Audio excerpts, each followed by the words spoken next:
You so much. Welcome to मेरी ये छोटी सी दुनिया, ये मेरा स्टूडियो, हमारा studio. Hello and have a look at our team. वाह, हेलो, सब बड़ा मजेदार लग रहा है। Hello sir, hi hi. Hello, कैसे हैं आप लोग? Fine sir, fine. वाह, बड़ी अच्छी टीम है आपकी।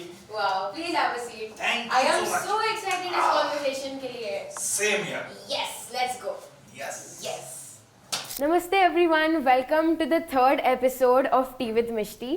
Today we have a very special guest with us and he is a TV actor, a television actor, and he's best known for his role as Dakku Bhai in Wagli Ki Duniya.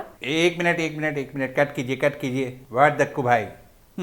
ये rules के खिलाफ है, समझिए अब आप। कौन सा rule तोड़ दिया मैंने? What rule? अरे सारे रूल तोड़ दिए। अरे ये क्या आपको बात है? इंट्रोडक्शन देना आता ही नहीं किसी का। Oh my God. रहने दीजिए, मैं अपना इंट्रोडक्शन खुद दूंगा। Okay. हेलो, मैं I am the honourable secretary advocate Dakshesh Joshipura, first citizen of Sai Darshan height society.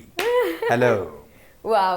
Okay, so we have the first citizen and honorable secretary of Sai Darshan Heights Society, Advocate Dakshesh Joshipura, with us today. Thank you Let so us much. welcome Deepak Parikh ji. Thank you so much. And इस episode में हम उनके journey के बारे में, उनके experiences के बारे में जानने वाले हैं, तो हमारे साथ पूरे वीडियो में जुड़े रहिए and let's get started. Yes, तो हेलो, मैं दक्षेश जोशीपुरा के अलावा दीपक पारिक भी हूँ। सबको नमस्कार। और इस शो में इन्होंने मुझे बुलाया, इसके लिए इसका धन्यवाद। और हम बहुत मजे करने वाले हैं आगे की बात, तो जुड़े Yes. रहिए हमारे साथ। हाँ, कैसा लग रहा है और कैसे हो आप? बहुत बहुत मजा आ रहा है आपके साथ बात करने में, आपके साथ जुड़ने में। और मैं बहुत अच्छा हूँ, बहुत ही शानदार हूँ उन लोगों की तरह। बहुत बढ़िया। अभी आपसे आज अगर कोई पहली बार मिलने आया है, जो आपकी शोज कभी देखा नहीं, आपकी एक्टिंग कभी देखी नहीं है, तो आप अपने आप को कैसे इंट्रोड्यूस करोगे? तो बहुत इजी है, मुझे केवल इतना बोलना है, हेलो, नमस्कार, मैं दीपक पारिक, आपका शुभ नाम, that's it. Wow, all right. So without further ado, let's start with this conversation. You are Sure. very welcome on Tea with Mishti. Thank you so much for being here. Thank you. Okay, Deepak ji. So let us start with the first show, with the show that gave you a proper household name, Wagli Ki Duniya. Okay. How did Wagli Ki Duniya enter your life exactly?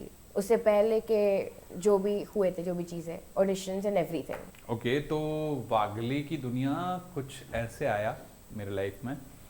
उस दौरान Covid की एक wave आ चुकी थी, तो हम सब घर पे थे, कुछ कर नहीं रहे थे। वो दौर था। हाँ. आगे क्या ये ऐसे ही चलेगा, लाइफ टाइम हमारे साथ कोविड रहेगा, ये क्वेश्चंस ऑलमोस्ट हर इंसान के दिमाग में था। जब दुनिया में होप्स थोड़ी कम होनी शुरू हो गई थी कि यार अब हमें ऐसा लगता है कि हम वर्क फ्रॉम होम से ही ज़िंदगी निकालेंगे और कुछ अल्टरनेटिव लाइफ के कुछ सोचने पड़ेंगे, ये वो दौर था। और उस दौरान दुनिया धीरे धीरे फिर से खुलने लगी थी, वैक्सीन आ चुकी थी, लोग वैक्सीन ले चुके थे, हम भी ले चुके थे। तो लेकिन कोविड चल रहा था, तो एक डर था हर किसी के माहौल में। और उस दौरान एक शो आता है, उसका एक प्रोमो आता है टीवी पे। उस शो के प्रोमो पे थे सुमित राघवन, सुमित भाई। तो वो बड़ा अच्छा प्रोमो लगा, मज़ेदार लगा। मैं ये देख रहा था ये शो किसका होना चाहिए, कौन बना रहा है ये शो। तो पता लगा ये तो हेड्स ऑफ प्रोडक्शन है। हाँ. और हेड्स ऑफ प्रोडक्शन मेरे लिए मेरा सेकंड हाउस है, सेकंड घर है। वो इसलिए क्योंकि 2010 से बैक टू बैक इनके साथ मैं शोज कर रहा हूँ। हाँ. मैं नाम गिनाऊँ तो मिसेस तेंदुलकर, फिर एक दूसरे से करते हैं प्यार, स्टार के लिए था। फिर भ से भदे, जी के लिए था। फिर इनका एक शो आया था आर.के. लक्ष्मण की दुनिया। उसके बाद बड़ी दूर से आए हैं, जो 2.5-3 साल चला। और फिर बकुला बुआ का भूत एक शो था, वो तो बैक टू बैक इनके साथ मैं रेगुलर काम करूँ। तो मेरे लिए घर, मतलब प्रोडक्शन का हर एक बंदा मेरे को जानता है, सेट पे चाहे कैमरा डिपार्टमेंट हो, हर डिपार्टमेंट मुझे अच्छे से जानता है। तो एक बहुत कंफर्टेबल माहौल रहता ही है उनके साथ।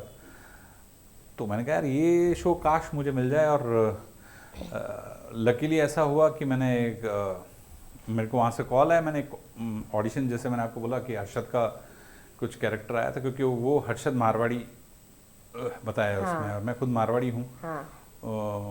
तो मुझे पहले उसी के लिए मुझे बोला कि मैंने वो किया, और जब मैंने किया तो उसके बाद आतिश सर का मेरे पास कॉल आया कि यार ये नहीं, हम दूसरा कैरेक्टर करते हैं, ये one of the unique character है शो का। दक्षेश नाम से एक कैरेक्टर है। मैंने कहा दक्षेश नाम तो अटपटा है, लेकिन करते हैं। मेंढक्षेश। हाँ, मेंढक्षेश। वो तो इम्प्रोवाइज हुआ बाद में। हाँ, वही। और वो भी उन्हीं का इम्प्रोवाइजेशन था। अरे वाह। हाँ, तो उसका ऑडिशन दिया, फिर वागले की दुनिया में एंटर हुआ। एंटर होते ही जो दो प्यारे कैरेक्टर मिले मुझे सबसे पहले सेट पे, वो थे सुमित राघवन, राजेश भाई और वंदना परिवा जो है। हाँ। तो ये दो कैरेक्टर मुझे मिले, तो बोले कि हम अभी मॉक शूट हमारा चालू है, तो आ जाओ तुम लोग भी आओ फटाफट। तो मैंने कहा आता हूँ, देखता हूँ। पता नहीं सिलेक्शन होगा या नहीं हुआ। फिर ये खुशी मिल गई कि हाँ आप सेलेक्ट हो गए हैं, आप करने वाले हैं रोल, आपकी 2-3 दिन बाद शूट है। तो स्टार्ट हुआ। पहले नर्वस होते हैं आप, जब आप शुरू करते हैं किसी काम को, थोड़ा नर्वसनेस होनी भी चाहिए। और था भी मैं कि जो रिस्पॉन्सिबिलिटी दी है उसको सही से निभा पाऊँ या नहीं निभा पाऊँ, तो बार बार एक डर रहता है दिमाग में। और फिर धीरे धीरे आप कंफर्टेबल होते गए उसमें, कंफर्टेबल होते गए तो आप फिर खुलने लग गए, इम्प्रोवाइज करने लग गए, और फिर आप खुद सजेशन देने शुरू करते हैं कि यार इसमें ऐसे करूं वैसे करूं। और फिर टीम से बहुत अच्छा लगा होना शुरू हो गया। इतनी बेहतरीन टीम थी, इतने बंच ऑफ एक्टर इतने अच्छे थे। एब्सोल्युटली। हमारे डायरेक्टर थे समीर कुलकर्णी, दीपेश और अमित, ये तीनों बड़े ही बेहतरीन। हमारी जो असिस्टेंट डायरेक्टर की टीम थी, कृष्णा, महेश, ये बड़े मज़ेदार कि हमें एक एक सीन, या क्योंकि हम वागले की दुनिया में ना स्टोरीज करते थे, ना कि बैक टू बैक आपका शो चल रहा है। आप एक स्टोरी खत्म करते हो तो कई बार हम एक स्टोरी का ये सीन कर रहे हैं, फिर अगली स्टोरी का ये सीन कर रहे हैं। तो स्टोरी के बारे में पूरा बताना, उसमें आपका कैरेक्टर क्या क्या करेगा वो सब बताना, वो असिस्टेंट डायरेक्टर बहुत अच्छे से हमें ब्रीफ करते थे। तो वो बहुत हेल्प मिलती थी। आपका ग्राफ स्टोरी में क्या रहेगा उस पर, और आप करते जाते थे। तो और रिस्पांस अच्छा मिलना शुरू हुआ, लोग लाइक करने लग गए कैरेक्टर को, तो मज़ा भी आने लगा। ये होता गया वागले की दुनिया। और उसके बाद अंजन जी के साथ काम करना, भारती जी के साथ काम करना, वागले की दुनिया जब 80s में जब आया था, जब आपने उनको देखा था, मैं तो बहुत ही छोटा था उस समय। तो वो उनके साथ काम करना आपके लिए ऊपर वाले की ब्लेसिंग है। बिल्कुल मजेदार। वो दोनों ही बहुत अच्छे हैं। बहुत, मैंने भी उनके जो भी देखे मुझे भी बहुत अच्छा लगा। बहुत हम्बल, सब एकदम हम्बल। बड़ी अच्छी प्यारी टीम है हमारी। बिल्कुल।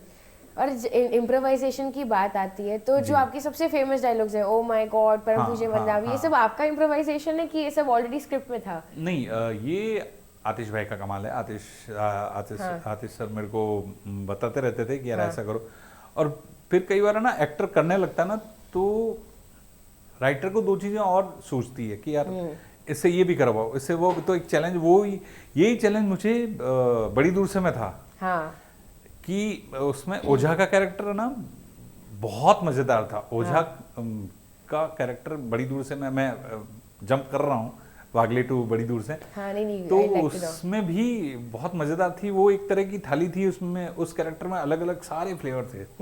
उसमें वो चापलूस भी था, वो काइया भी था, वो प्यारा भी था, उसमें डेफ्थ भी थी उस कैरेक्टर के अंदर, और सनकी भी था। तो ये सारी चीज़ें एक ही इंसान के अंदर होना। और उसके बाद ये दक्कू, क्योंकि ये दक्षेश जो है, मेरे को बताया गया था कि भले ही एक कड़क हो बाहर से, लेकिन अंदर से बड़ा सॉफ्ट कैरेक्टर है। और उसकी सॉफ्टनेस तो सिर्फ किट्टू के सामने दिखाई देती है। नहीं, उसके अंदर है ऑब्वियसली है, बट सबसे ज्यादा किट्टू के सामने दिखती है। हाँ, उसमें जो मुझे ब्रीफ किया गया था ना पहले, उसमें एक फेमिनिज्म वाला पार्ट है। दक्कू की बॉडी लैंग्वेज में मैंने रखा भी था। कितने लोगों ने नोटिस किया, नहीं नोटिस के बाद की बात, लेकिन उसमें एक औरत भी जीती है उस दक्कू के अंदर। तो वो घर पे भी कभी आप उसको देखोगे, कुछ मतलब बटन टाक रहा है या कुछ पोछा मार रहा है तो उसको उस बात की शर्म नहीं है। तो वो बीवी से बहुत प्यार करता है तो वो बीवी के काम में हाथ बटाना जाता है और वो दिल से करता है काम सारा। और लेकिन साथ में और कोई दूसरा काम नहीं है तो सोसाइटी के लिए काम, सोसाइटी उसके लिए मतलब ये मेरा घर है, स्वर्ग है, ये मेरी दुनिया है, साई दर्शन सोसाइटी की दुनिया। तो जब ये सारे आपके चीजें घूमती है तो आप इम्प्रोवाइज करने लग जाते हैं। तो इम्प्रोवाइज करते करते ना आपको बड़ा मजा आने लगता है। तो जो ओह माय गॉड, ये सब ये उनके बताए हुए थे आतिश सर के। वो जो घंटियां बजाते हैं ऊपर में पूछने वाले ना भाभी, उन्होंने सजेस्ट किया। वो मैंने एक बार अननोइंगली कर दिया था तो उन्होंने उसको रखा, फिर वो धीरे धीरे वो कई बार आप फ्लो में कर जाते हो, आपको पता नहीं होता। ओ माय गॉड वंदना भाभी ऐसे कर दिया तो वो अच्छा लगा। तो उसको हमने कंटिन्यू कर लिया कि यार ये मजेदार है। तो बोलते आई थिंक वो स्टार्टिंग में नहीं था। जी हाँ, बाद में आया जी। बहुत सारी चीजें बहुत लेट आई लेकिन मजेदार आई।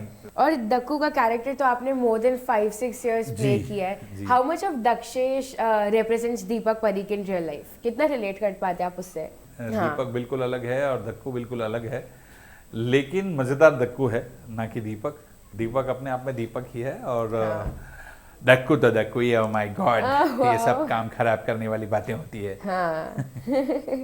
अमेजिंग। आपके लिए इतने सारे जो आपने एपिसोड्स कर दिए, मोर देन 1000 एपिसोड्स है भागने की दुनिया में, आपको ऐसा कोई सीन है जो सबसे डिफिकल्ट था आपके लिए शूट करने के लिए? देखिए ऐसे तो याद नहीं है, लेकिन दक्कू ना टंग ट्विस्टर्स बोलता था। हाँ। तो जो पहली बार टंग ट्विस्टर आया ना तो मुझे वो याद ही ना हो। फिर आतिश सर ने मेरे को बोला कि इसका एक थॉट प्रोसेस है, उस थॉट प्रोसेस को आप अगर समझोगे ना तो आपको अच्छे से और फटाफट याद हो जाएगा। मेरे को समझ में नहीं, पहले जो टंग ट्विस्टर आया था वो था कि केले के ठेले पे गए अकेले थे लीला के पति मिस्टर लेले। लीला बोली मिस्टर लेले से डार्लिंग जल्दी जल्दी तो केले ले ले। ओह माय गॉड, अब ये था, अब ये मेरे को याद ही ना हो। मैंने कहा ये तो याद कैसे होगा? वाह, कैसे किया आपने याद? उन्होंने बोला इसका थॉट प्रोसेस समझो। इसको तोड़ो। केले के ठेले पे गए अकेले थे लीला के पति, मतलब केले के ठेले पे लीला के पति अकेले गए थे। उनका नाम लेले था। अब केले के ठेले पे गए अकेले थे लीला के पति मिस्टर लेले।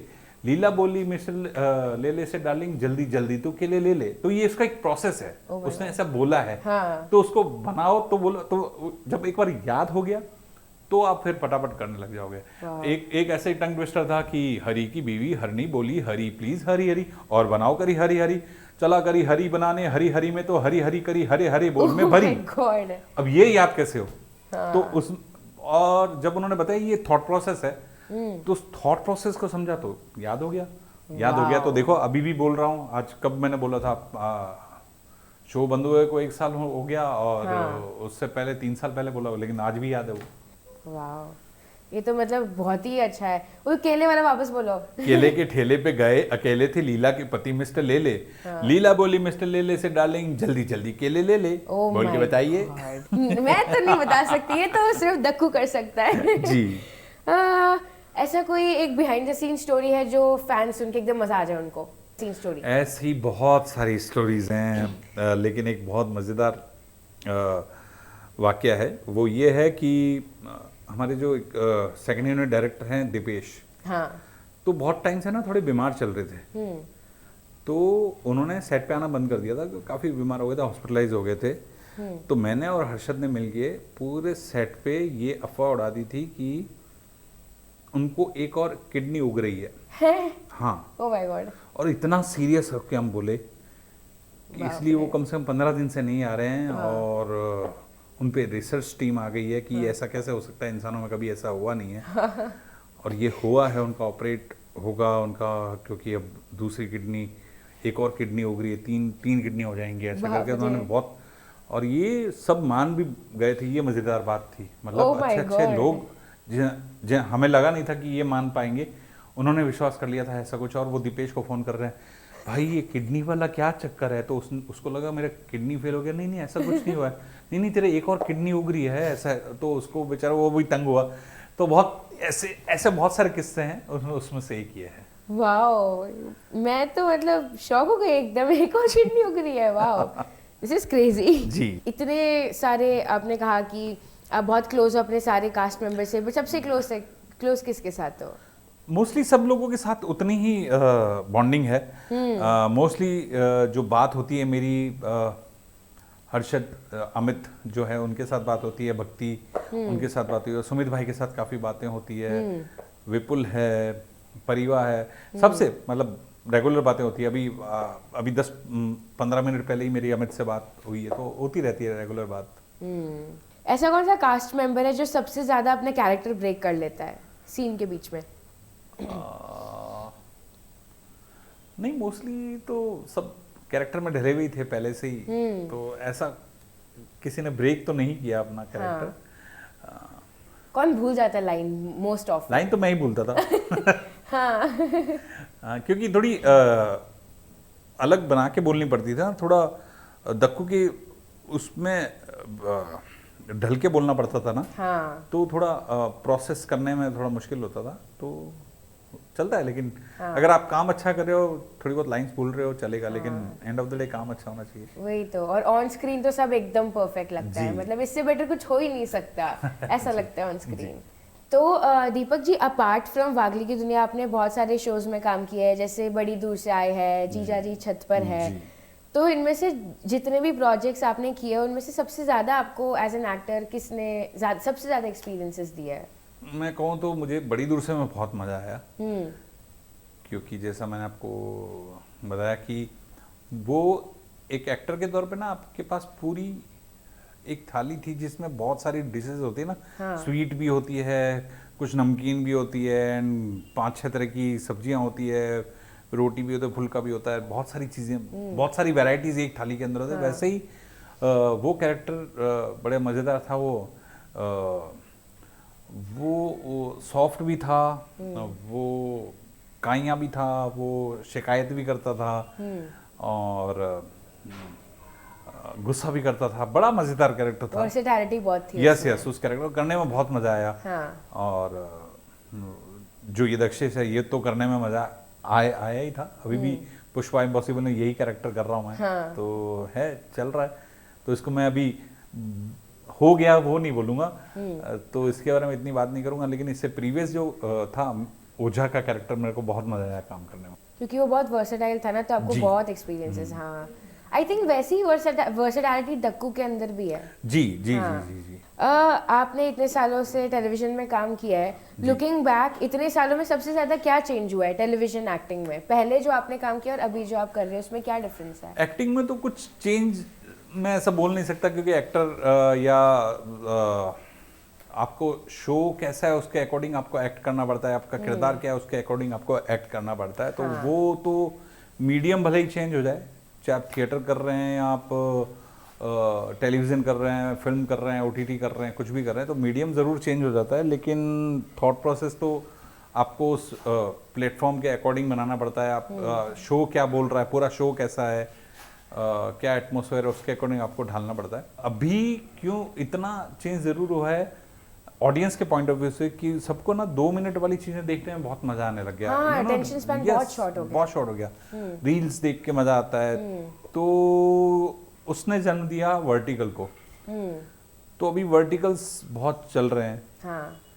लेकिन पता नहीं वो कितना उसको अभी जज कर पाना बड़ा मुश्किल है। लेकिन एक्टिंग पॉइंट ऑफ व्यू से तो आप चाहे आप कोई भी प्लेटफॉर्म हो, आप सेम ही अलग तरह की जैसा आपका एटमॉस्फेयर होगा उसी के अकॉर्डिंग आपको एक्ट करना पड़ेगा। हाँ बिल्कुल। और आपने मोर देन 16+ ईयर्स से आतिश कपाड़िया जी, JD सर के साथ काम किया है। आपका एक्सपीरियंस कैसा रहा है उनके साथ? बहुत शानदार, बहुत मैंने बोला ना कि ये एक दूसरा घर है हेड्स ऑफ प्रोडक्शन मेरे लिए। कोई एक एक्टर उनके बैक टू बैक शो में काम कर रहा है, और ऐसे क्रिएटिव लोग जो अपना पहले काम से दूसरा काम और बेहतर करते जाते हैं, तो आप उनके साथ एज एन एक्टर भी आपके पहले काम से दूसरे काम में और ज़्यादा बेहतर होते रहते हो। हाँ क्यों? क्योंकि उनका एक तो एक्सपीरियंस बड़ा मज़ेदार है। बिल्कुल।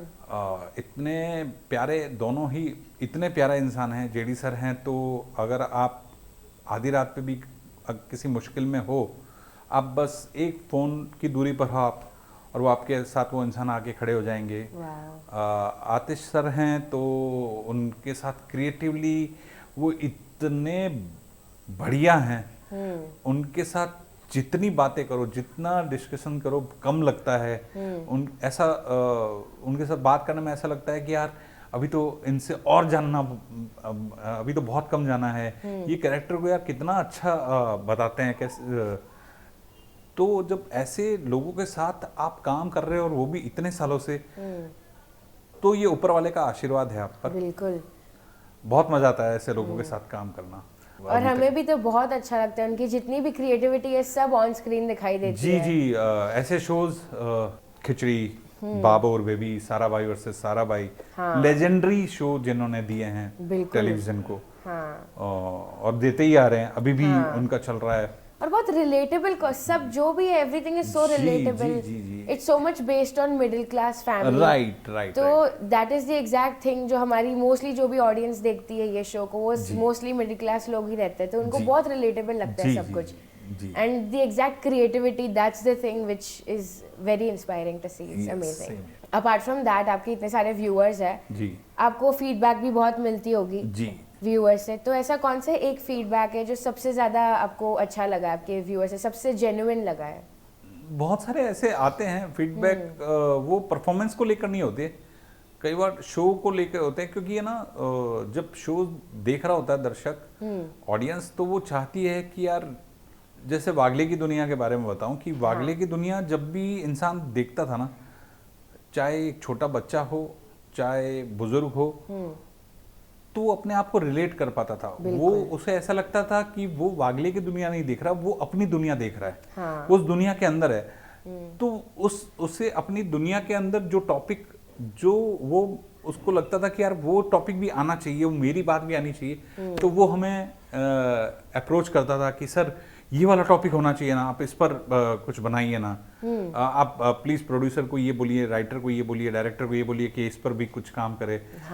जैसे बहुत सारे कॉलेज बच्चे रैगिंग पे हमें बहुत बोल रहे थे कि रैगिंग पे करे, गुड टच बैड टच पे का आइडिया।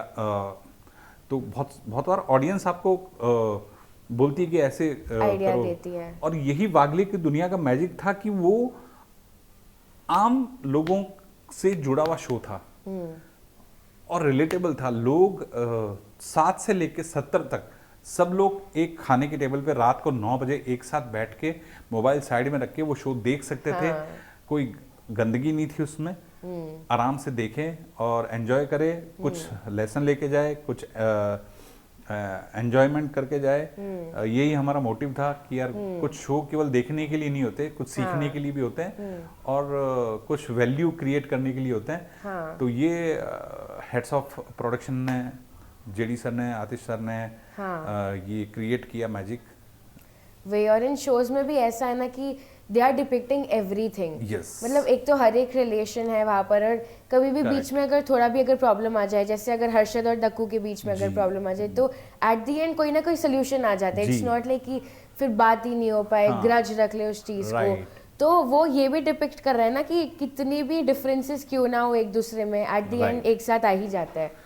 तो ये बात तो है। वो तो है, दो इंसान एक जैसे तो हो ही नहीं सकते, डिफरेंसेस तो आने तय हैं। हाँ एग्जैक्टली। आप माता पिता के बीच में डिफरेंसेस आ सकते हैं, बिल्कुल, और हर दोस्त के बीच में आ सकते हैं, भाई बहन के बीच में आ सकते हैं, लेकिन उसका सोल्यूशन ना हो ऐसा हो नहीं सकता। थोड़ा पेशेंस रखिए, थोड़ा खुद को समझाइए, थोड़ा दूसरे को समझाइए, थोड़ा वक्त दीजिए। कई बार वक्त चीजें सही कर देता है, तो हो सकता है आने वाला वक्त चीजें। तो यही हम वागले की दुनिया में दिखाते थे, बताते थे और कोशिश करते थे कि ऑडियंस सीखे। जैसे गुड टच बैड टच वाला जो एक टॉपिक था, पीरियड वाला एक टैबू सब्जेक्ट था, जिस पर ऑडियंस माँ बाप खुल के अपने बच्चों से बात नहीं कर पाते थे, हाँ। वो बच्चों को बैठा के वो एपिसोड दिखाते थे कि बच्चे देखो ये आपके लायक एपिसोड है, इसको समझो। क्योंकि बॉम्बे जैसे सिटी में ऐसा होता है कि माँ बाप बताने लग जाते हैं, लेकिन छोटे शहरों में आज भी है ना, हाँ। संकोच करते हैं बोलने में। और बहुत नेसेसरी है ये चीज, बहुत ही जी। ज्यादा जो है इसमें। जी, हाँ। तो ये हम वागले में दिखाने की कोशिश करते थे, और जो कि काफ़ी हद तक हमें लगा कि हम जो मैसेज देना चाहते थे सोसाइटी को, वो सोसाइटी तक पहुंचा, और इसीलिए हमारा शो इतना चला, नहीं तो नहीं चलता। ये एक बहुत बड़ा रीज़न है। बिल्कुल। और हमारी कोशिश रहती थी कि 7 से लेकर 70 साल का इंसान भी कुछ ना कुछ शो से लेकर जाए। हाँ जब बिल्कुल, जाने वो वाला। तो है ही, हर एक एपिसोड में है। जी। You've got something to learn from every episode in Right. वागले की दुनिया। राइट। अमेजिंग। और दीपक जी, वागले की दुनिया के पहले आई थिंक आपने तारक मेहता में भी काम किया था जी। एज भोगीलाल जी। राइट। यस, तो उसमें आपका एक्सपीरियंस कैसा रहा है? बहुत मजेदार, वो भी टीम बड़ी अच्छी थी। हाँ। तारक की पूरी टीम बहुत ही मजा आया वो कैरेक्टर करना। वो कैरेक्टर ही मजेदार था, बिल्कुल। थोड़ा नेगेटिव था। हाँ। वो उसका ये था कि वो जेठालाल जो दिलीप भाई का कैरेक्टर है, हाँ। तो उनके 50 लाख रुपए खा जाता है, और उसको उनको देना ही नहीं है उसको। हाँ। और वो बेचारे इतने फंस चुके हैं, उनकी इतनी हालत खराब हो चुकी है, लेकिन ये बंदा टस से मस नहीं हो रहा। ये उनको घुमाया जा रहा है उल्टा। वो एक सीन में 10-15 हज़ार रुपए इस इंसान को वापस दे के जाते हैं। नहीं तो वो बोलता है कि यार मैं तो कोविड का मारा हूँ, कुछ ये धंधा पानी, तो मैं थोड़ा इज्जत बचाने के लिए दोस्त से गाड़ी उधार लेके आया हूँ, जबकि वो नई गाड़ी लेके आया होता है, नया ऑफिस खरीदा होता है, लेकिन वो बोलता है ऐसा है। तो वो एक बड़ा मजेदार मजा आया वो कैरेक्टर करने में। और उसकी टैगलाइन भी सॉलिड थी कि भगवान सबका भला करे पर शुरुआत मुझसे करे। वाओ। हाँ। तो वो उसका तकिया कलाम था। तो मजा आया वो कैरेक्टर करने में। और उसका ये था कि वो तो चल ही रहा था उस दौरान, ये वागले के जो ऑडिशंस वाला ये दौर, ये साथ साइमल्टेनियसली दोनों एक साथ चल रहे थे। इसमें सिलेक्शन हो गया, वागले की शूट भी शुरू हो गई, और अब दोनों आपस में मतलब ऐसा था कि कभी मैं मीरा रोड में जा रहा हूँ, कभी फिल्म सिटी में सेट है दोनों, तो इधर उधर बहुत हो रहा था। हाँ। फिर मैंने उनको रिक्वेस्ट की कि यार अब भोगीलाल को प्लीज आप रोकिए, क्योंकि मेरा नया शो है वागले की दुनिया, मुझे उस पर ध्यान देना जरूरी है। तो लेकिन बड़ी कमाल की टीम है नीला टेलीफिल्म्स, आसिफ भाई और इनकी टीम, मजा आया काम करने में, बहुत मजा आया मुझे। हाँ। वो कैरेक्टर भी करने में बहुत मजा आया। तो बस भगवान सबका भला करे, शुरुआत मुझसे करे। बहुत बढ़िया, बहुत बढ़िया। So we have talked about Wagle की दुनिया, we have talked about the previous shows that you have done. Now let's talk about the career as a whole, your acting journey, you as an actor. When did you first realize that acting is your true calling?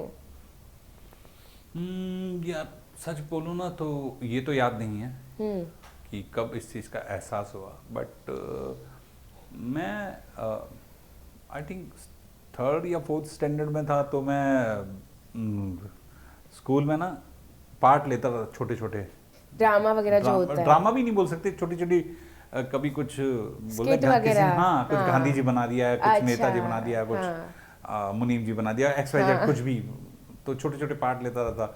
तो उससे ना बच्चे और teachers भी थोड़ा तालियां और बजाते थे, तो अच्छा लगता था, बस उसके बारे में कुछ सोचा नहीं था। देन फिर मैं थोड़ा और बड़ा हुआ लाइफ में, तो धीरे धीरे एक्टर्स की मिमिक्री करने लगा। अब मिमिक्री अच्छी लगने लगी। किसकी की थी आपने? बहुत सारे बच्चन साहब हुए, मतलब जो अभी कर सकते हो एक? अरे बिल्कुल कर सकते हैं। Oh wow. तो अलग अलग एक्टर की मिमिक्री करते रहते थे, वो अच्छा लगने लगा, या टीचर्स की मिमिक्री करते थे। हाँ। तो कई बार तो ऐसा होता था कि मैं क्लास में टीचर की मिमिक्री कर रहा हूँ और प्रिंसिपल मेरे पास से निकल गए। उनको ये लगा कि नहीं टीचर अंदर क्लास ले रहे हैं। अच्छा। तो वैसा भी हुआ है। वाओ। हाँ, तो वो सब चलता था। हाँ। लेकिन है ना, वो धीरे धीरे उस चीज से कोफ्त होने लग गई, क्योंकि मेरे को कोई भी रोड पे रोक लेता था, अरे यार उसकी आवाज निकाल, अरे चल यहाँ मेरे भाई की शादी है, चल उधर स्टेज पे चढ़ जाए। तो वो फिर उससे घबराहट होने लग गई। देन लेकिन अंदर से ऐसा लगने लगा यार कुछ तो करते हैं पढ़ाई के साथ साथ। तो मैंने थिएटर की ओर रुख किया। थिएटर में मेरे को आज भी याद है, मैं आई थिंक 9th या 10th के एग्ज़ाम दिए थे मैंने, मोस्टली शायद 10th के। तो गर्मियों की छुट्टियां होती है उस वक्त। तो उसके बाद अब आगे लाइफ में क्या करना है वो मेरे को इतना आइडिया नहीं होता। तो मैं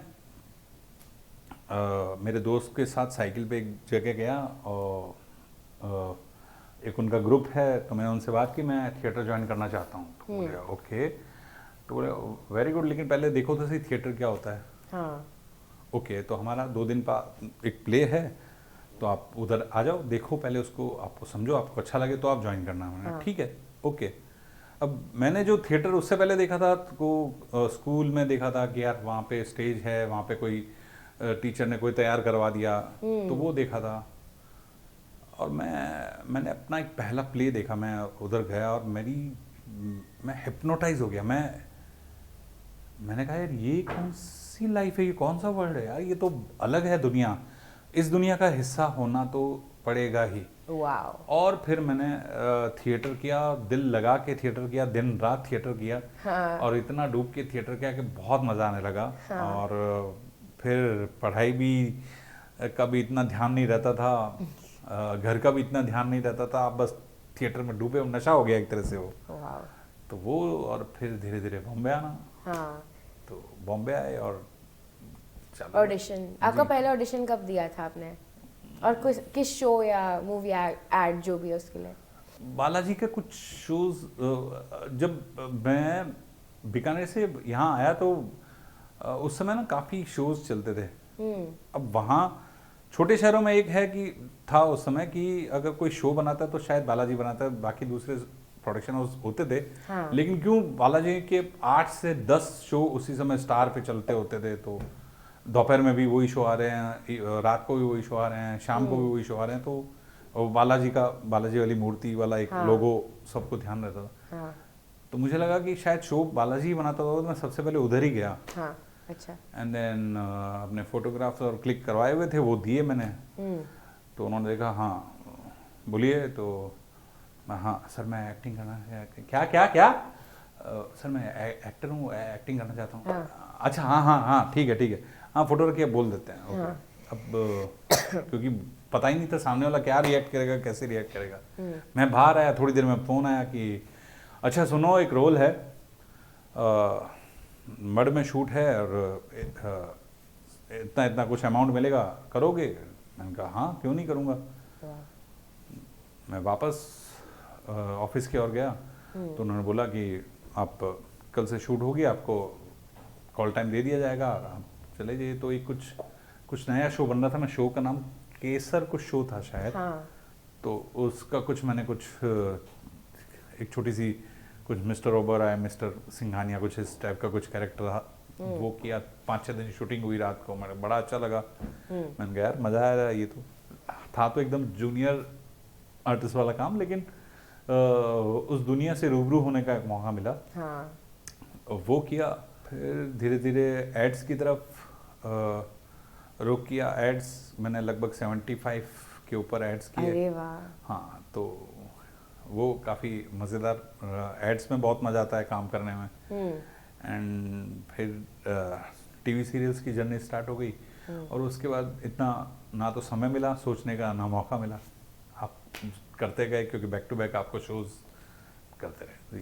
वाह, बहुत बहुत अच्छा एक्सपीरियंस रहा है आपका इतने टाइम में। मतलब आई थिंक जो थिएटर से फिर जो आप ऐड करने लग गए, उसके बाद आपने डायरेक्ट टीवी शोज पे अप्लाई किया क्या फिर, ऑडिशंस एंड एवरीथिंग? नहीं, मुझे आइडिया ही नहीं था क्या ऐड होता है, क्या टीवी सीरियल होता है। मैं बस मैं तो फिल्मों के लिए आया था यहाँ पे, क्या फिल्म्स करूँ।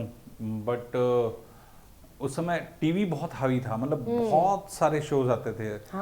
और तो क्या होता है ना, फेस एक थोड़ा सा आपका जो फर्स्ट अपीयरेंस होता है ना, उसको देख के आपको काम मिलता है, ना कि आपके टैलेंट को देख के। तो फेस में या तो कोई डॉक्टर या वकील या कोई सिंघानिया ओबराय, बड़े बड़े जो इंडस्ट्रीज होते हैं उनके नाम, तो आपको उस फेस से आपको क्या रोल मिलता है। आपने उसका कोई ऑडिशन नहीं दिया था मैंने उसका।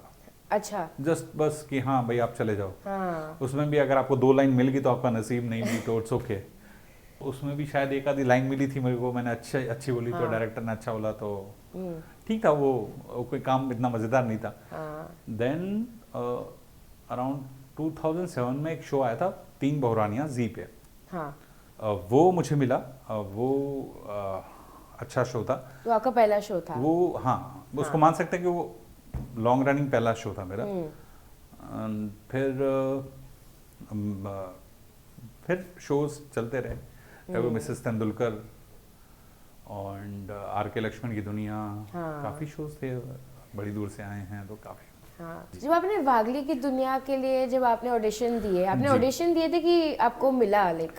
ऑडिशन तो आपने दिए, लेकिन आपको अप्रोच किया गया था इस रोल के लिए। मेरे को बोला गया था कि आप एक रोल है, ये रोल आप कीजिए, लेकिन इसका ऑडिशन आपको देना ही पड़ता है क्योंकि बहुत सारे फैक्टर्स होते हैं जिस पे आपको जज करते हैं। क्योंकि आप पूरी कास्ट के साथ आप कैसे लगोगे वो भी आप देख रहे होते हैं, तो जो बनाने वाले होते हैं उनको सारी कास्ट का पता होता है। हाँ। लेकिन आप ऑडिशन दे रहे होते हो कि पर्टिकुलर कैरेक्टर का, तो बहुत सारी चीज़ें होती है इसमें।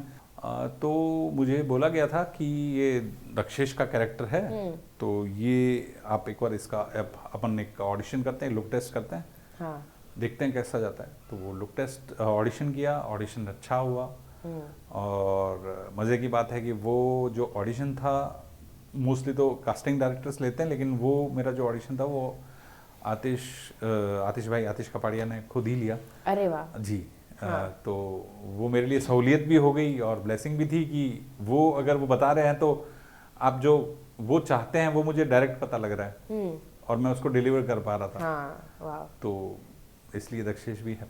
तो स्टार्टिंग में आपको दक्षेश अच्छा लगा कि आपने ऐसा कुछ सोचा कि मुझे कोई और रोल करना है वागली की दुनिया में? नहीं, जब ये फाइनल हो गया कि दक्षेश हम कर रहे हैं तो फिर दक्षेश, फिर आप उसी के बारे में सोचते रहते हो दिन रात। आप उसके बारे में उसकी बॉडी लैंग्वेज क्या होगी, वो क्या सोचता होगा, अपन घर पे बैठा अगर अकेला बैठा होगा क्या सोचता रहो, आप सब उसके बारे में सोचने की कोशिश करते हो। हाँ। और फिर आप एक बॉडी लैंग्वेज पकड़ते हो उसकी, उसका चाल कैसी होगी, वो बोलेगा कैसे, उसके बारे में सोचते हो। और फिर आप डायरेक्टर से अप्रूव करवाते हो कि हाँ ये मैं सोच रहा हूँ, क्या मैं सही सोच रहा हूँ, तो हाँ सही सोच रहे हो। देन आप उसको अप्लाई करते हो और धीरे धीरे वो कैरेक्टर शेप लेने लगता है और शेप लेके फिर लोगों को अच्छा लगने लगता है। वाह, ये तो मेरे को लगता है कि बहुत डिफरेंट आर्ट ही है कि आप कैमरा के सामने एकदम डक्कू भाई, this is very different vibe, and camera के बाद में जब आप मुझसे मिले तो आपको देख के ऐसा लगा भी नहीं था कि आपने डक्कू भाई प्ले किया है। कंप्लीटली डिफरेंट वाइब्स है, सब everything is different. I feel like it's actually an art to be able to switch in that sense, which is very appreciative. Thank you so much. आपके एक्टिंग के journey में early stages में आपके लिए सबसे बड़े स्ट्रगल कौन से थे? Not much, ऐसा कोई स्ट्रगल नहीं मुझे, by God ग्रेस मेरे को ऐसा स्ट्रगल नहीं देखने को मिला कि अब मैं रेलवे स्टेशन पे सो रहा हूँ या कुछ मुझे कुछ इशू आ रहे हैं, कुछ फाइनेंशियल इशू आ रहे हैं, ऐसा कुछ नहीं हुआ।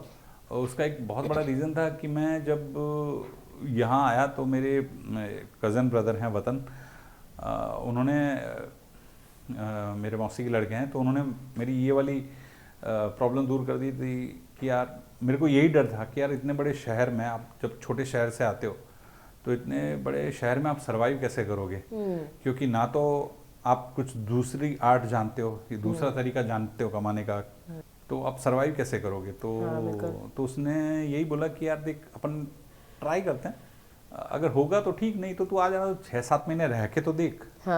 ओके, तो खाना पीना रहना वो सब उधर ही हो रहा था और उस दौरान काम मिलना शुरू हो गया, तो वो वाली टेंशन खत्म हो गई कि यार हम कुछ नहीं कर रहे हैं, एटलीस्ट किसी दूसरे घर में हम ऐसा ना हो कि यार एकदम उसको भार लगने लग जाए कि यार आप क्या पूरे दिन पड़े रहते हो, वैसा तो ना फील हो। बट बाय गॉड ग्रेस काम मिलने लगा, अच्छा काम, और अच्छा काम अच्छे लोगों के साथ काम करना मेरी ब्लेसिंग रही, ब्लेस्ड मैं मानता हूँ अपने आप के सामने। Touch wood. जी। हाँ, आपके जो एक्टिंग का जो पूरा करियर है उसमें आपको क्या लगता है सबसे इम्पोर्टेंट लेसन आपका कौन सा था? व्हाट इज समथिंग जो आप ऑडियंस को अगर बताओगे जो उनको बहुत काम आएगा आपके पूरे एक्टिंग जर्नी के एक्सपीरियंसेस में?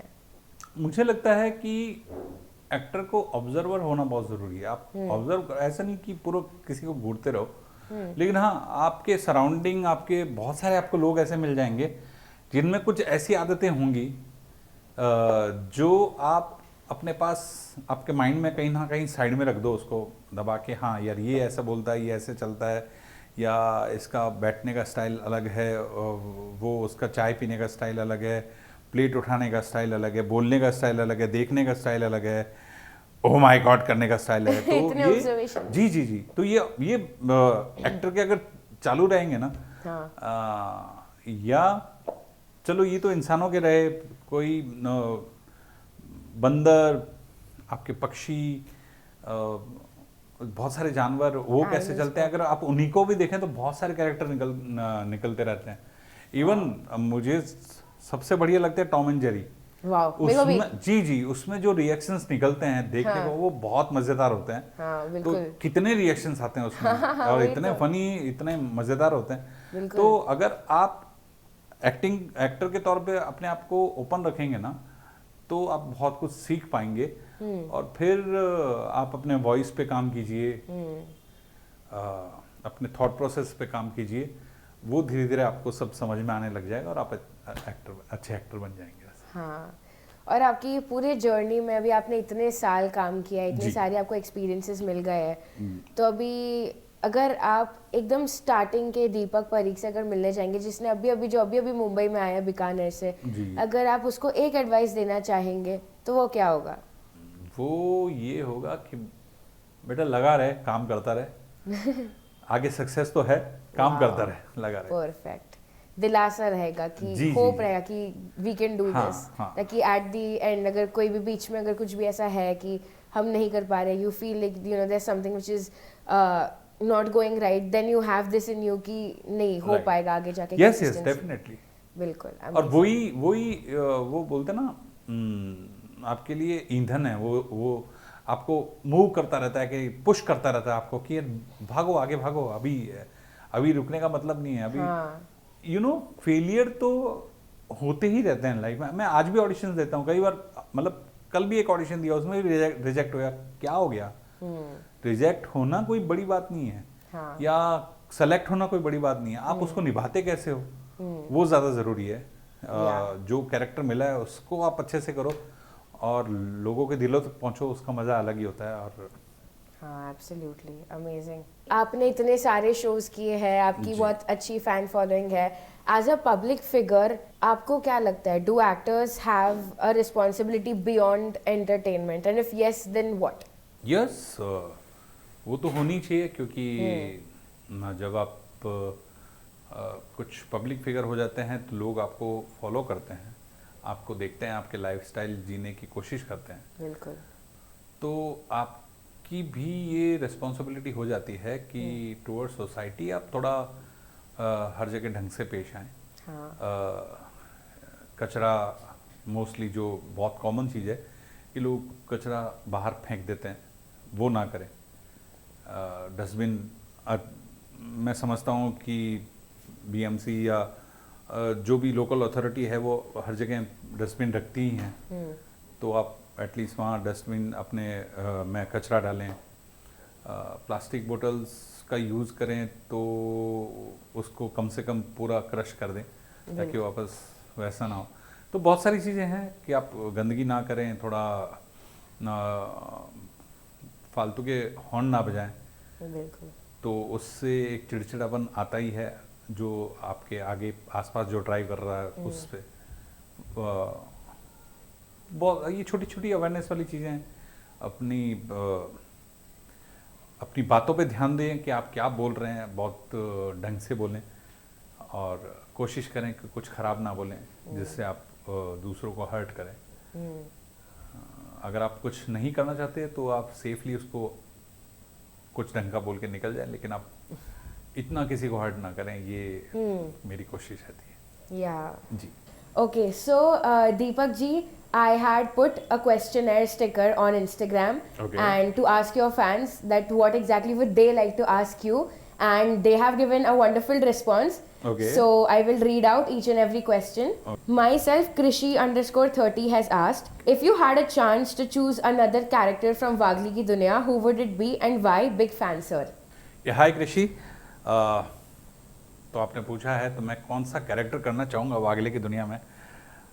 हर्षद पेंटर, और क्या, उससे ख़राब कैरेक्टर कौन सा हो सकता है, वही मैं करना चाहूँगा। इनफैक्ट जो मैंने पहला टेस्ट वागले के लिए दिया था वो उसी कैरेक्टर के लिए दिया था, एंड लेकिन दक्कू मेरी किस्मत तो लिखा होता तो दक्कू, लेकिन हाँ हर्षद, क्योंकि उसमें भी एक अलग फ्लेवर है, शो के हिसाब से बड़ा मज़ेदार कैरेक्टर है, इंटरेस्टिंग कैरेक्टर है, उसके भी प्रॉज एंड कॉन्स हैं, तो वो कैरेक्टर मैं करना चाहूँगा। Absolutely, so good. Shashank Sharma has asked, what message do you think Wagli Ki Duniya gives to viewers? हाय शशांक, वागले की दुनिया, पहले तो व्यूअर्स ने जो वागले की दुनिया को दिया है वो बहुत सारा प्यार दिया, और वागले की दुनिया ने जो व्यूअर्स को दिया है वो एक थॉट प्रोसेस दिया है, एक समझ दी है, मेरे ख्याल से एक एंटरटेनमेंट दिया है, एक व्यू ऑफ लाइफ दिया है टूवर्ड्स द कि हम लाइफ कैसे जिएं, या एक लाइफ जीने का एक तरीका क्या हो सकता है, एक आम इंसान उसका एक क्या तरीका हो सकता है टूवर्ड्स द लाइफ, वो हमने शो बनाए वो ही ध्यान में रख के था, तो शायद वही हमारा मैसेज था इसके लिए। Wonderful. Rish Rajput _8217 has asked, Deepak sir, I am from Bikaner. Please Okay. tell me, बड़ी दूर से आए हैं सीजन 2 कब आएगा? ये तो ऐसे तो बहुत सारे क्वेश्चंस आए थे, तो मैंने एक सिलेक्ट किया है। किसने पूछा ये? रिश राजपूत। या हाय रिश, बड़ी दूर से मेरे भी बहुत क्लोज है, जितना आपकी क्लोज है, बट क्या होता है, चाहे वागले की दुनिया हो, चाहे बड़ी दूर से हो, या और भी कोई शो जो मैंने किए हैं या जो करूँगा, उसका जो डिसीजन होता है ना, वो कलेक्टिव डिसीजन होता है, लेकिन उसमें जो टेक होता है वो चैनल का बहुत ज़्यादा होता है, तो वो डिसाइड करते हैं कि इसका सेकंड सीजन कब आएगा। इनफैक्ट बीच में बड़ी दूर से पार्ट 2 की तैयारी भी चली थी, बात भी हुई थी, बट समहाउ फिर चैनल थोड़ा डगमगा गया, तो देखते हैं फिर अगर चैनल का मूड हुआ तो आ जाएगा, हम रेडी हैं उसके लिए। हम भी उसी का इंतजार कर रहे जी, हैं। जी।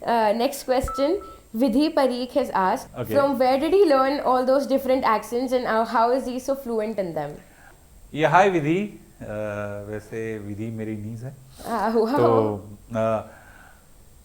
मैं ऑब्जर्व करता रहता हूँ, मेरा ऑब्जर्वेशन चालू रहता है मोस्टली। एक एज एन एक्टर आप ढूंढते रहते हो कि किसी के चलने का या बोलने का ढंग क्या है, तो वो कहीं ना आप अपने कैरेक्टर में ढालने की कोशिश करते हो। शुरू में हो सकता है कि आप उतने एक्यूरेट ना हो, लेकिन धीरे धीरे जब आप उस कैरेक्टर में ढलना शुरू हो जाते हो, आप उसकी बॉडी लैंग्वेज पकड़ते हो, उसका बोलने का तरीका पकड़ते हो। आपने भी थोड़ा महसूस किया होगा कि मैं दक्कू की तरह रियल लाइफ में बात नहीं करता हूँ, लेकिन वो एक कैरेक्टर था। इससे पहले ओझा का एक कैरेक्टर किया था, मुरलीधर ओझा, बड़ी दूर से, और भी सारे कैरेक्टर थे। तो उसकी बॉडी लैंग्वेज, उसका बोलने का तरीका, मैं कोशिश करता हूँ कि वो सेम ना रहे अब मेरे पिछले वाले शो से, और कैरेक्टर कुछ अलग लगे। तो उसकी प्रैक्टिस होती है, और प्रैक्टिस होते होते आप उसमें ढलने लग जाते हैं और फ्लुएंसी अपने आ जाती है। अमेजिंग। और दक्कू तो बहुत वर्सेटाइल है, he knows everything. Serious situations में फनी है, गुस्सा भी उसको आता है, उसका गुस्सा भी फनी लगता है हमको तो। यस, वही मजा है उस कैरेक्टर का, वो ही मजेदार पार्ट है कि वो चाहे गुस्सा करे, चाहे रोए या हंसे या हंसाए, वो अच्छा ही लगेगा। क्यूटनेस है उस कैरेक्टर के उसके पीछे अंदर। सार्काज्म भी बहुत है। जी जी जी। हाँ, तो जो आपका जो एक्सेंट वगैरह जो भी है ना, वो आपने पहले से लर्न किया कि विद टाइम अपने आप आपको आ गया? नहीं, ये जो कमाल था वो हमारे जो राइटर डायरेक्टर शो के हैं, मिस्टर आतिश कपाड़िया, मैं उनका बहुत बड़ा फैन हूँ, उनकी राइटिंग का, उनके डायरेक्शन का। तो उन्होंने मुझे एक दिशा दी, एक बताया कि यार एक हमारे गुजराती थिएटर में कोई ऐसे बंदा है जो इस टाइप का है थोड़ा, तो मैं चाहता हूँ कि आप उसके आसपास रहो और फिर अपनी चीज़ें डालो। तो उन्होंने एक थोड़ा मुझे करके बताया, तो मुझे इंटरेस्टिंग लगा। फिर मैंने कोविड के दौरान उस इंसान के थोड़े वीडियोस देखे और उसकी बॉडी लैंग्वेज, उनका बोलने का तरीका अपनाने की कोशिश की। फिर धीरे धीरे जब आप शो के बहुत करीब आ गए, इवन शो के दौरान आप उसको एनहांस करते गए और फिर वो दक्कू में ढल गया कैरेक्टर। वाओ, मुझे तो बहुत, मेरा तो फेवरेट कैरेक्टर है, तो बहुत ही अच्छा है। Thank you. नेक्स्ट क्वेश्चन है शगुन शर्मा का। रूल्स मतलब rules, oh my God and परम पूजनीय वंदना भाभी, क्या आप दक्कू भाई से ये डायलॉग्स कहने के लिए कह सकते हैं? Why not Shagun? वेल मैं किसी के लिए भी बोल सकता हूँ, लेकिन परम पूज्य वंदना भाभी का नाम लिया है तो जरूर बोलूंगा। एक बात ध्यान रखना कि रूल्स मतलब रूल्स, फॉलो ना करे थे फूल्स, फूल्स को बैक टू स्कूल्स। और परम पूजनीय, परम आदरणीय, सुंदर सन्नारी वंदना भाभी की जय हो, और शगुन की भी जय हो। अरे वाह, अमेजिंग, यही सुनना था। नेक्स्ट वी हैव दर्श Mohapatra who's asking when will वागले की दुनिया cast come back on TV, we're really missing them.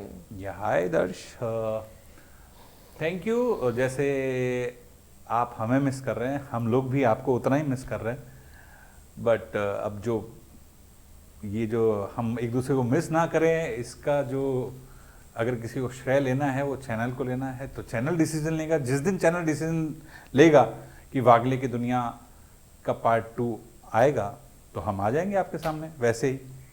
बस सबका वही इंतजार है जी। अभी। So these were our questions, fan questions. Okay. Alright, so Deepak ji, let's move away from acting and all of the characters that you've played for a moment, and let's talk about this one thing. Personally, what keeps you grounded despite all of the fame that you have? इतनी fan following है, इतना busy hustle रहता है, उसके बावजूद what is this one thing that keeps you at peace? How do you keep yourself grounded? My child, my wife and my entire family, ये मुझे रखते हैं पीस पे एक कि नहीं भाई, आप भले ही कुछ होंगे, लेकिन हमारे लिए आप एक हस्बैंड हो, आप पापा हो, एंड आप एक फैमिली मेंबर हो, तो बी योरसेल्फ, ना कि कोई एक्टर के साथ हम रह रहे हैं वो फील कराओ। तो वो एक अच्छी बात है मेरे लिए। Yes. कि यार जब भी जाता हूँ तो वो खुल के, मैं ये नहीं सोचता कि यार मैं एक्टर हूँ पता नहीं क्या।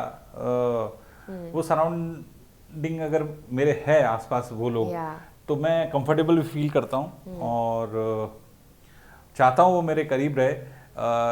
अगर लाइफ में कुछ गलतियाँ हो रही होती है तो वो सही करने के लिए वो सब होते हैं, और लाइफ में कुछ सैडनेस होती है तो वो शेयर करने के लिए वो लोग होते हैं। बिल्कुल। लाइफ में कुछ हैप्पीनेस होती है तो वो लोग शेयर करने के लिए होते हैं। तो ये सब जब मेरे आसपास हैं तो मैं एक्टर भुला के केवल दीपक रहता हूँ, और वो मेरे लिए अच्छा है। और वो ही मज़ेदार बात होती है जब मैं किसी और से मिलता हूँ तो मैं एक दीपक की तरह मिलता हूँ, ना कि एक्टर की तरह। बिल्कुल, that's very sweet actually. You're right, family is something that keeps one grounded. Ji. In your life, who's been the biggest influence for you? जिसने पीछे का सब देखा है, सबसे ज़्यादा आपको सपोर्ट दिया है? बहुत सारे हैं, बहुत लोग हैं। लाइफ के अलग अलग पड़ाव पे अलग अलग लोग मिलते गए। किसी एक का नाम लूँगा तो अनफेयर होगा किसी एक के लिए।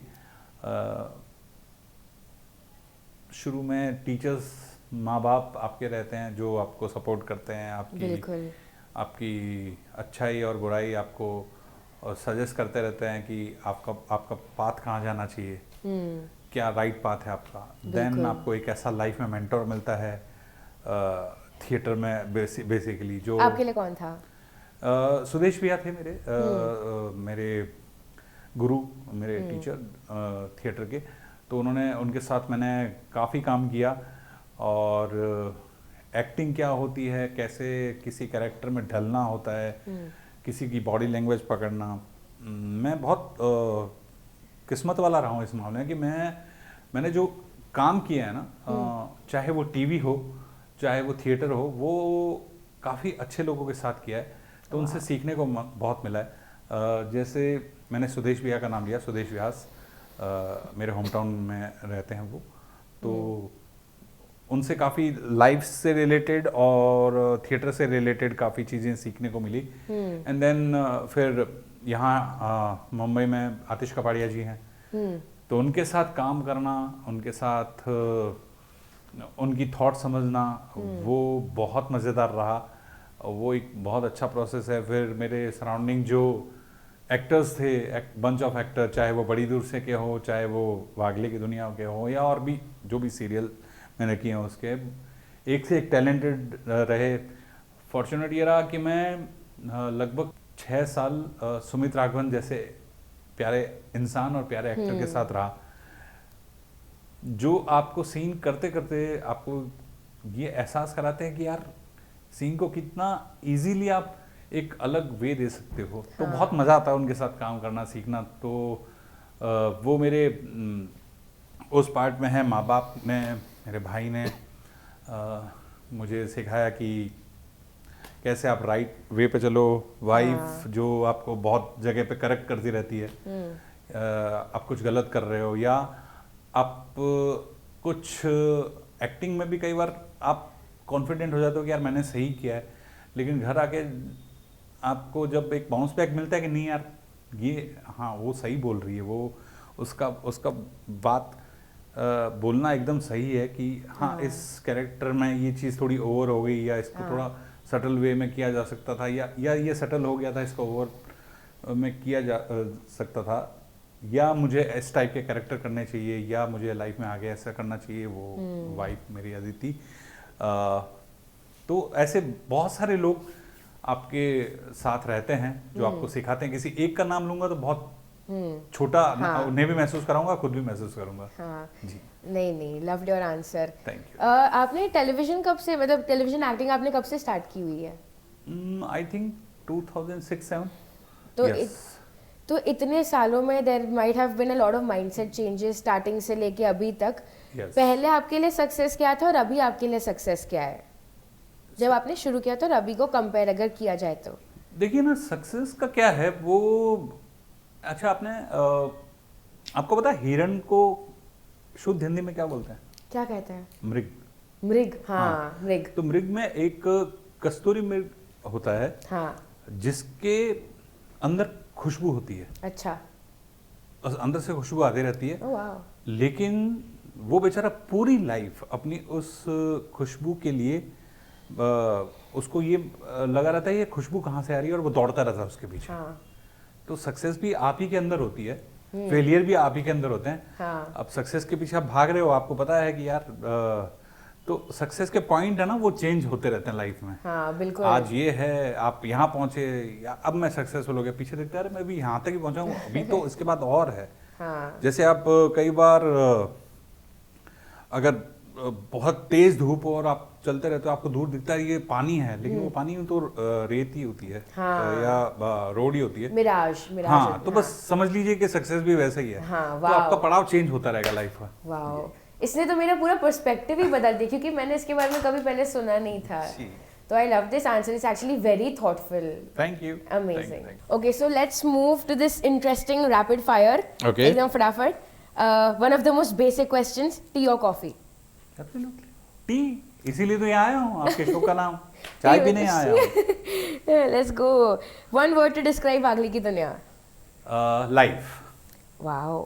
फेवरेट को स्टार फ्रॉम वागली की दुनिया? सुमित राघवन। Wow.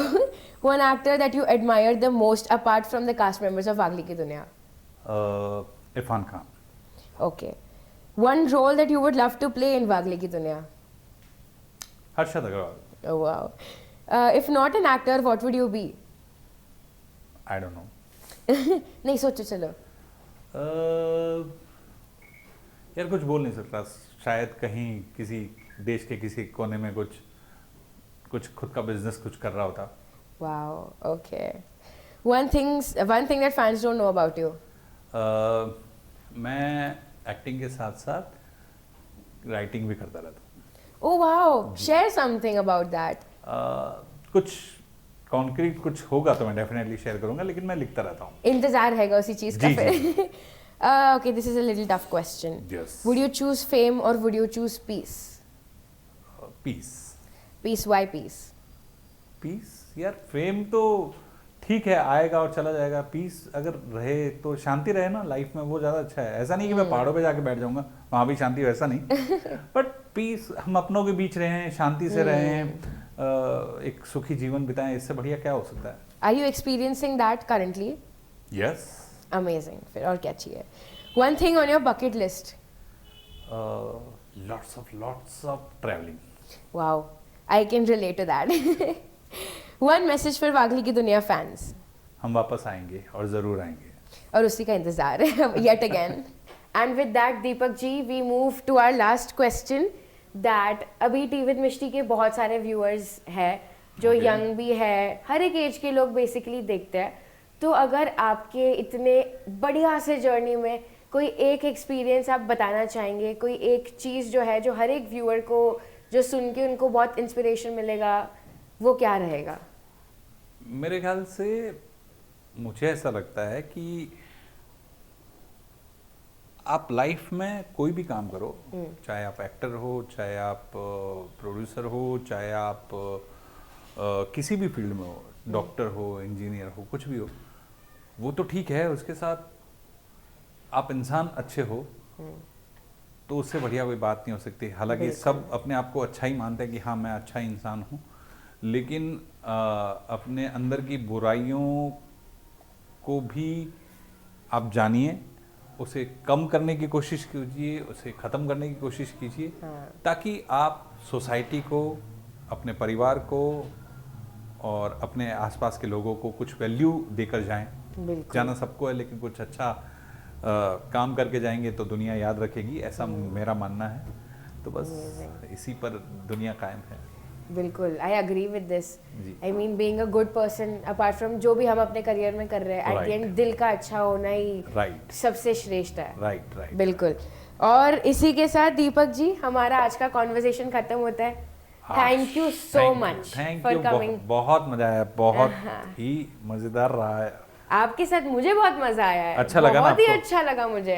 नहीं लगा तो मुझे क्या। Oh my God, this was amazing. आपकी जर्नी, आपकी एक्सपीरियंसेस मुझे, मेरी ऑडियंस को, सबको बहुत काम आने वाली है। जी थैंक यू, मैं बहुत ग्रेटफुल हूँ। थैंक यू सो मच मुझे यहाँ इनवाइट करने के लिए। Thank you so much. Thank you so much आने के लिए। जी। And for everybody that's watching, I hope you like this episode. अपने कमेंट्स में बताओ आपको कैसा लगा दक्कू भाई से मिलके, आज उनके साथ बातचीत करके। चलिए फटाफट कमेंट कीजिए, वीडियो को लाइक कीजिए, और अगर और भी लोगों को आप चाहते हैं कि वो शो में आए तो फटाफट चैनल को भी लाइक कीजिए, और वो बेल बटन हो तो टन पन्ना भाभी वाला, उसे भी दबा के रखिए, क्योंकि उसी से आपको मिलेंगे वागले का परिवार, और भी अच्छे अच्छे लोग, अच्छे अच्छे सेलिब्रिटीज़, अच्छे अच्छे सोच रखने वाले लोग, सब मिलेंगे। लेकिन उसके लिए आपको सबसे पहले चैनल को लाइक करना पड़ेगा, वीडियो को लाइक करना पड़ेगा, और मेरे साथ तो बात करनी पड़ेगी। थैंक यू सो मच, मज़ा आया आप लोगों के साथ बात करने में। थैंक यू मुझे यहाँ इनवाइट करने के लिए। Thank you so much. Thank you. We will see you in the next conversation. Until then, keep growing. Namaste. नमस्ते नमस्ते।